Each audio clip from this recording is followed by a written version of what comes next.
partir do momento que a gente já estabeleceu quais serão as nossas etapas lógicas a partir de um raciocínio elementar para o nosso estudo, 6 etapas, cada uma com uma temática específica. Agora, lembrando, essas temáticas elas se desdobram. Então, dentro de cada temática também há uma forma estipulada de se estudar. Então, nós vamos iniciar agora com a etapa 1, no qual vamos dar mais importância para Estocolmo 72 e Rio 92. Mas nós vamos também estabelecer que dentro de cada etapa, como nós faremos agora na etapa 1, nós vamos dar um norte, uma essencialidade, uma prioridade a alguns temas, como por exemplo, na Rio 92 vamos falar, por exemplo, sobre a inauguração em âmbito normativo do princípio da reparação. É um exemplo importante. Do princípio do poluidor-pagador, outro exemplo importante. Ok? Então, prosseguindo o nosso estudo, mais uma vez agradecendo você estar aqui com a gente. Na primeira etapa, estudando Estocolmo 72, o que de fato representa este termo, este nome, Estocolmo 72? Bem, primeira conferência internacional tratando da esgotabilidade dos recursos ambientais, do meio ambiente e seus recursos. Até então, naquele momento, se acreditava que o meio ambiente e seus recursos eram elementos inesgotáveis. Ou seja, os recursos ambientais, sejam eles quais forem, para o entendimento da época, era inesgotável. Tá? Água inesgotável, nós sabemos que a água é um recurso ambiental finito, petróleo inesgotável, minério inesgotável, e hoje sabe-se que são recursos ambientais esgotáveis. E se não houvesse um repensamento, uma ressignificação da exploração desses recursos, as futuras gerações padeceriam devido à nossa insustentabilidade. Então, Estocolmo 72 se trata da Conferência das Nações Unidas sobre o Meio Ambiente Humano, que ocorreu no ano de 1972, no século XX, no século passado, né? Meados da segunda etapa do século passado, que deu origem à Declaração da Conferência das Nações Unidas sobre o Meio Ambiente Humano, que nós chamamos de Estocolmo 72, tá? Então, o que nós chamamos de Estocolmo 72 não é bem a conferência, tá? Me perdoe mais uma vez aqui a minha falta de coordenação motora aqui na mesinha. Bem, o que nós chamamos de Estocolmo 72, na verdade, é a conferência. Minha coordenação motora é péssima, tá? Então é a Conferência das Nações Unidas sobre o Meio Ambiente, tá? Humano, que foi originado nas discussões da Conferência das Nações Unidas sobre o Meio Ambiente Humano. E essa perspectiva ela é muito importante. É muito importante que nós saibamos do que nós estamos falando, porque se trata do primeiro documento do direito internacional, de direito internacional, a reconhecer o direito humano ao meio ambiente de qualidade, que é aquele que permite o homem viver com dignidade. É o que nós chamamos de meio ambiente ecologicamente equilibrado. Ecologicamente, né, equilibrado.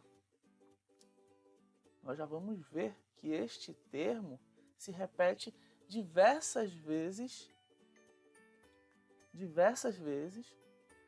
no nosso ordenamento jurídico ambiental, incluindo na Constituição Federal. Eita! Hoje não está saindo quase nada aqui na mesinha. Equilibrado, ok?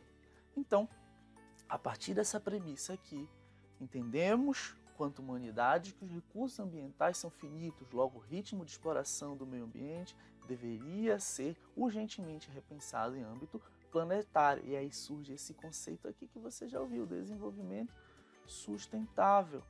Nós vamos ver em vídeos futuros que ele é um pouco mais amplo do que o senso comum que vem trabalhando este termo, este nome, desenvolvimento sustentável. Tá? Então a ideia é de desenvolver economicamente, tecnologicamente, mas aliados com a sustentação, com a manutenção do equilíbrio ecológico. Esta ideia, este termo, suscita essa ideia de equilíbrio, harmonia entre desenvolvimento econômico, tecnológico, desenvolvimento em diversos setores, em diversas áreas, mas em harmonia, em manutenção do equilíbrio ambiental, em manutenção dos recursos ambientais para as presentes e futuras gerações, que é a base do princípio da solidariedade intergeracional. Vamos estudar na próxima etapa o Estado de Direito Ambiental ou Estado Socioambiental de Direito, que tem como base o princípio da solidariedade intergeracional. E o que é esse princípio? O que é essa ideia de solidariedade intergeracional? Perdão, gente. Que surge aqui na Declaração da Conferência das Nações Unidas sobre o Meio Ambiente Humano. Significa o seguinte: o meio ambiente ecologicamente equilibrado também é direito das futuras, né? Faltou um Szinho aqui, das futuras gerações, não só da presente, mas das futuras gerações. É base do artigo 225 da Constituição Federal, que nós vamos interpretá-lo, verificá-lo na próxima etapa. E olha só isso aqui. Nós temos o direito, quanto presente geração, a ter o meio ambiente ecologicamente equilibrado? Sim, é nosso direito, inclusive direito fundamental. Estamos vendo que é um direito humano, com base na ideia da Declaração de Estocolmo de 72. Mas olhem só o que nós temos também. A presente geração tem o dever de resguardar o meio ambiente para as futuras gerações. Então é um dever seu e meu, claro, gozar deste meio ambiente é um direito, mas é um dever seu e meu resguardar o meio ambiente ecologicamente equilibrado, e não só resguardar, não só manter o status quo, mas também melhorar o contexto ambiental para que as futuras gerações, não só a do seu filho, a do seu neto, mas aquela que vem daqui a 300 anos, para que esta geração goze de um meio ambiente ecologicamente equilibrado. Dentro de um contexto histórico, foi vislumbrado que, sim, o desenvolvimento tem limites. Este debate, esta foi a premissa básica em 1972, no âmbito da Conferência das Nações Unidas sobre o Meio Ambiente Humano. Tá? E foi concluído, chegou-se à conclusão que devia se reduzir globalmente as atividades industriais. Mas olhem só o que ocorreu aqui. Vou até grifar porque é de extrema importância. Países subdesenvolvidos e em desenvolvimento, no caso o Brasil, não concordaram em reduzir suas atividades industriais, pois se tratava de atividade base de suas economias internas, algo que ainda vigora até hoje. Isso pegou muito mal internacionalmente para o Brasil. O Brasil depois teve que alterar a sua posição, nós vamos ver como isso ocorreu lá em 1992, mas naquele instante esses países alegaram: bem, se a gente reduzir nossas atividades industriais, nós poderemos até proteger o meio ambiente, mas teremos sérios problemas econômicos, nós levaremos sérios prejuízos econômicos para a nossa sociedade e as pessoas que dependem das atividades industriais em nosso âmbito nacional, nosso âmbito interno, com certeza padecerão. E então, dentro dessa discussão, o Brasil também não concordou em reduzir as suas atividades industriais. Logo, o Brasil foi um país discordante da conclusão básica que ocorreu em Estocolmo 72, que foi haver a redução das atividades industriais. Por quê? Porque os recursos ambientais são esgotáveis, a esgotabilidade dos recursos ambientais, a esgotabilidade do meio ambiente, e isso poderia levar a humanidade, e pode ainda levar a humanidade a sucumbir, né? A não ter mais alimento, a não ter mais um meio ambiente, para que ela possa inclusive manter a sua vida com qualidade.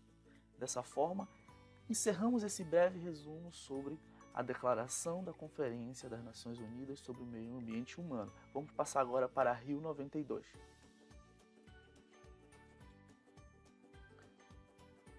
Continuando aqui o nosso diálogo, agora focado na Rio 92, em 1992, no Rio de Janeiro, aqui no Brasil, estado do Rio de Janeiro, diversos chefes de Estado se reuniram para debater o mesmo assunto que se debateu em Estocolmo 72, desenvolvimento sustentável, limites para o desenvolvimento, a forma em que se deve pensar a relação entre desenvolvimento e gestão do meio ambiente. E neste momento ocorreu um evento paralelo a este encontro de chefes de Estados que se chamou Cúpula da Terra. E durante a cúpula da Terra se chegou a um substrato, que é o documento chamado Declaração do Rio sobre o Meio Ambiente e Desenvolvimento, ou, sem sombra de dúvidas, o mais importante instrumento internacional direcionador do direito ambiental em âmbito pátrio e, por que não, em âmbito internacional. Tá? São 27 princípios focados no desenvolvimento sustentável, dignidade humana, meio ambiente e obrigações dos Estados na gestão, manutenção e reparação do meio ambiente. São 27 princípios importantíssimos. Tá? E esses 27 princípios eles estão estruturados em forma de oração. É um texto, né? Eles não estão escritos como nós estamos acostumados. Princípio da reparação, princípio do poluidor-pagador, mas sim são textos no qual parâmetros principiológicos são estabelecidos. E dentro desses textos que a declaração chama de princípio, nós vamos ter a emanação de princípios importantíssimos para o direito ambiental brasileiro, como o princípio da prevenção e precaução, princípio da informação e participação, princípio da reparação integral do dano ambiental, que foca a restituição do status quo ante, princípio do poluidor-pagador, que já tem vídeo aqui no canal tratando sobre o assunto. Também, durante este evento, na Rio 92, se estipulou uma agenda de gestão e elaboração de políticas públicas na seara ambiental. Tá? Cada estado elabora a sua Agenda 21, mas a Agenda 21 é justamente focada em estabelecer a importância de cada país a se comprometer a refletir global e localmente sobre a forma pela qual os governos, empresas, organizações não governamentais e todos os setores da sociedade poderiam cooperar. Nós temos aqui um princípio, o princípio da cooperação ambiental, importantíssimo também, no estudo de soluções para problemas socioambientais, ou seja, a junção das questões sociais com as questões ambientais. Então, a Agenda 21 nada mais é do que um plano de ação a ser adotado globalmente, nacionalmente e localmente. É um plano de ação global, nacional e local. Durante a Rio 92, também se estipulou, chegou-se a outro substrato, que é a Declaração de Princípios da Floresta. É também uma declaração de gestão sem força jurídica, sem força normativa internacional, mas recomendações muito importantes se estabelecem neste instrumento.